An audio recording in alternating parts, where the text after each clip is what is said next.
राजनगर नाम के शहर में रात को एक चुड़ैल घुमा करती थी। वो अपने शिकार की खोज में निकलती थी। जैसे ही उसे कोई इंसान अकेला नजर आता था, वो उसे अपने नुकीले दांतों से खा जाती थी। हालांकि शहर के काफी लोग इस बात पर विश्वास नहीं करते थे, पर फिर भी सब रात को अकेले बाहर नहीं निकला करते थे। एक दिन रात को एक लड़का सुनसान रोड पर चल रहा होता है। अरे वाह, मिल गया मेरा शिकार। अभी इसके पीछे पीछे जाती हूँ। लड़का जैसे ही पीछे मुड़कर देखता है तो चुड़ैल गायब हो जाती है। फिर लड़का बेफिक्र होकर आगे देखकर मजे से वॉक कर रहा होता है। चुड़ैल फिर उस लड़के के पीछे आकर उसके कंधे पर हाथ रखती है। लड़का जैसे ही पीछे मुड़कर देखता है तो डर के मारे हक्का बक्का रह जाता है। ये तो चुड़ैल है। प्लीज मुझे मत मारो। अभी तो मेरी महीने की सैलरी भी नहीं आई है।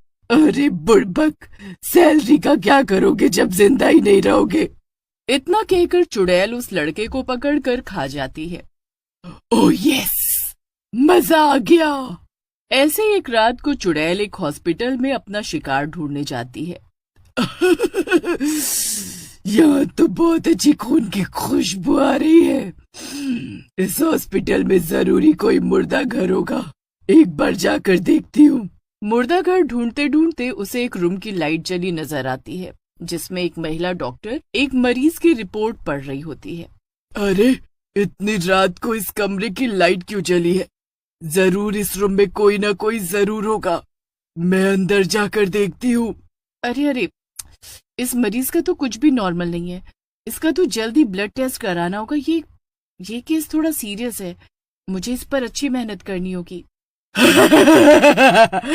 मिल गया मेरा शिकार।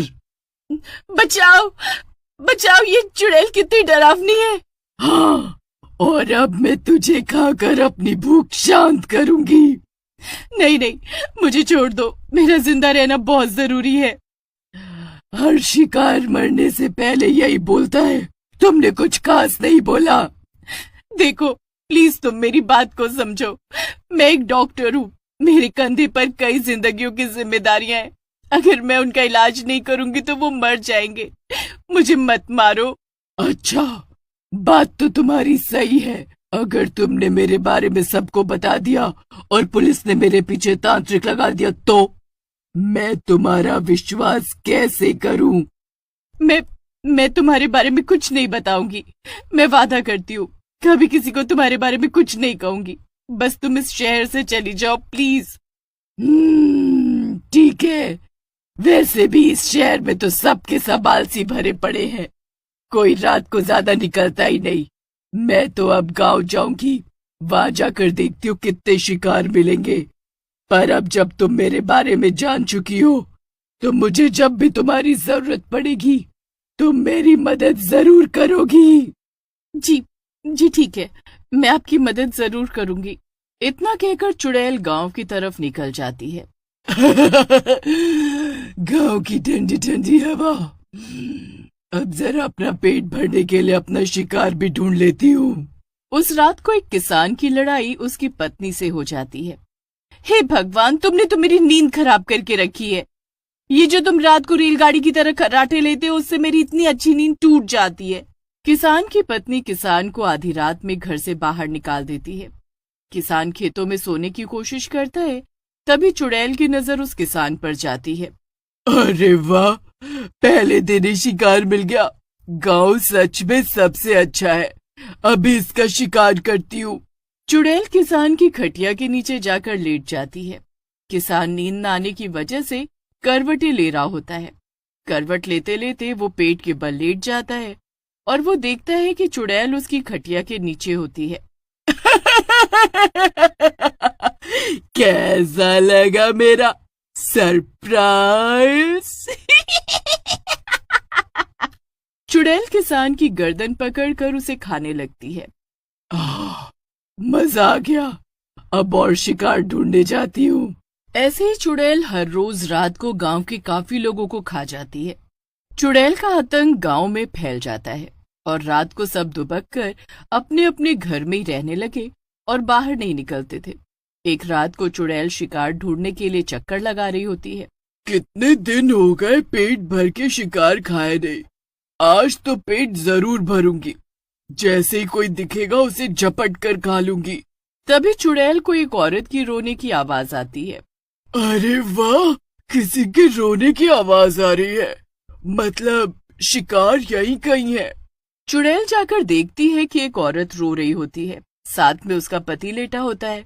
चुड़ैल जाकर उसको डराने की कोशिश करती है। मैं तुम्हें खा जा। अरे, हमें कोई दिक्कत नहीं है, आप हमें खा सकती हो। वैसे भी अब जीने के लिए बचा ही क्या है, सब कुछ तो मेरा बर्बाद हो चुका है। इससे बढ़िया तो तुम्हारी भूख मिट जाएगी हमें खा के। चुड़ैल को आश्चर्य होता है कि वो औरत उससे डर क्यों नहीं रही। उसके अंदर ये जानने की जिज्ञासा जागती है कि उस औरत के साथ आखिर हुआ क्या है। तुम पहली ऐसी इंसान हो जो मुझसे डरी नहीं, बल्कि खुद मुझे खाने को बोल रही है। जरूर ही तुम्हारे साथ कुछ बुरा घटित हुआ है। मुझे बताओ क्या हुआ है तुम्हारे साथ। तुम मेरे साथ ये आदमी लेटा हुआ देख रही हो, ये मेरे पति हैं और इनकी हालत बहुत खराब है। हमारे पास इलाज करवाने के लिए 1 रुपया भी नहीं है। अरे तो तुम यहाँ बैठकर रो क्यों रही हो? किसी सरकारी अस्पताल में जाकर अपने पति का इलाज कराओ। तुम्हें क्या लगता है कि मैं सरकारी अस्पताल नहीं गई होंगी? मैं गई थी, पर वहाँ पर इलाज करने की कोई सुविधा ही नहीं है, और अस्पताल में डॉक्टर छुट्टियों पर गए, और वो भी जाने कितने दिनों के लिए। अगर गांव के सरकारी अस्पताल का ये हाल है तो बाकी सब कहाँ इलाज कराने जाते हैं? गांव के आधे लोगों की यही कहानी है। ये तो बहुत बड़ी समस्या है। बहुत हो गया मेरा शिकार ढूंढने का खेल। अब मैं तुम गांव वालों के लिए कुछ न कुछ जरूर करूंगी। चुड़ैल को शहर में मिली उस महिला डॉक्टर के बारे में याद आता है। चुड़ैल शहर जाकर उस महिला डॉक्टर से मिलती है। हेलो डॉक्टर जी, कैसी हैं आप? अरे, ये चुड़ैल फिर आ गई। क्या हुआ? खुश नहीं हुई मुझे देखकर? नहीं नहीं, ऐसा तो नहीं कहा मैंने। बताओ, कैसे आना हुआ तुम्हारा? मैं कुछ दिनों पहले गांव गई थी और वहाँ के अस्पताल की हालत बहुत ज्यादा खराब है। वहाँ डॉक्टर इलाज करने को नहीं है, जिसकी वजह से गांव के लोग जिंदा नहीं रह पाते हैं। और मैं तो बस इतना चाहती हूँ कि तुम मेरे साथ गांव चलो और वहाँ के लोगों का इलाज करो। क्या? मैं और गांव? नहीं नहीं नहीं नहीं, मैं बिल्कुल भी गांव नहीं जाऊंगी और वहाँ के लोगों का इलाज नहीं करूंगी। अरे, मुझे इलाज के पैसे कौन देगा? मुझे समाज सेवा करने का कोई शौक नहीं। शायद तुम्हें याद नहीं कि तुमने मुझसे वादा किया था कि जब भी मुझे तुम्हारी जरूरत पड़ेगी तुम मेरी मदद जरूर करोगी। चुड़ैल सुनीता के शरीर में घुस जाती है और गांव जाकर गांव के लोगों का इलाज करने लगती है। चुड़ैल सुनीता के शरीर में घुसकर सबसे पहले तो उस औरत के पति का इलाज करती है। चुड़ैल अस्पताल पहुंचकर उस औरत के पति का इलाज करती है। कुछ घंटों बाद इलाज पूरा हो जाता है और औरत का पति होश में आने लगता है। आपका बहुत बहुत शुक्रिया मेरे पति को बचाने के लिए। शुक्रिया की कोई जरूरत नहीं है। बस जैसे आज तुम्हारे पति को बचाया है, वैसे ही बाकी सारे गांव के लोगों को भी बचाना है। लेकिन दिक्कत यह है कि मैं सिर्फ रात को ही निकल सकती हूँ। तो कोई बात नहीं, लोग तो इलाज कराने रात को भी आ जाएंगे। औरत अपने पति के ठीक होने की खुशी सभी गांव वालों के बीच जाकर सुनाती है। अरे सुनो सुनो, आज फिर से मेरी खुशियां वापस लौट आई हैं।